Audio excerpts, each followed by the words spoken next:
Քրեական վարույթը, որի շրջանակներում այս պահին իրականացում է խուզարկություն գործողությունը, նախաձեռնվել է 2025 թվականի հունիս ամսին եւ այն կապված է ենթադրյալ տնտեսական հանցագործության հետ։ Խոսքը վերաբերում է կոնկրետ իրավաբանական անձի եւ Հայաստանում գործող բանկի միջև կնքված վարկային պայմանագրի շրջանակներում Արցախի ներդրումային հիմնադրամի կողմից ցեսիայի պայմանագիր կնքելու հետ։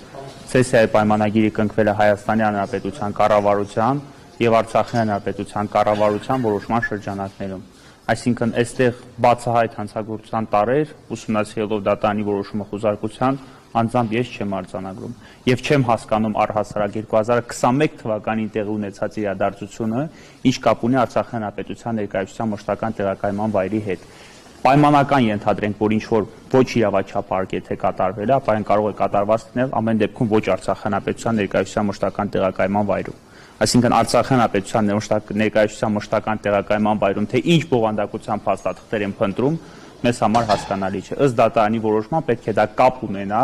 կոնկրետ իմ կողմից քիչ առաջ վկայակոչված գործողության հետ, որը կատարվել է Արցախի Հանրապետության եւ Հայաստանի Հանրապետության կառավարության մշակված ծրագրերով, այսինքն օրինակ Հայաստանի Հանրապետության կառավարությունը մշակել է, որ այն իրավաբանական անձինք, ովքեր գույք են ունեցել Հայաստանի Հանրապետության, Արցախի Հանրապետության տարածքում, դրանք անցել են Ադրբեջանի տիրապետության տակ, եւ հիմնադրամը կառավարության որոշման շրջանակներում պետք է բանկերին փոխհատուցի այդ միջոցները, ինչպես օրինակ այս պահին այդպիսի որոշումներ ընդունված եւ Հայաստանի Հանրապետության կառավարությունը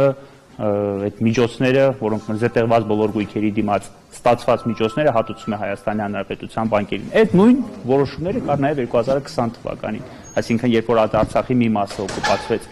Ադրբեջանի կողմից, եւ այդ բոլոր գործողությունները կատարվել են 20-21 թվականների ընթացքում։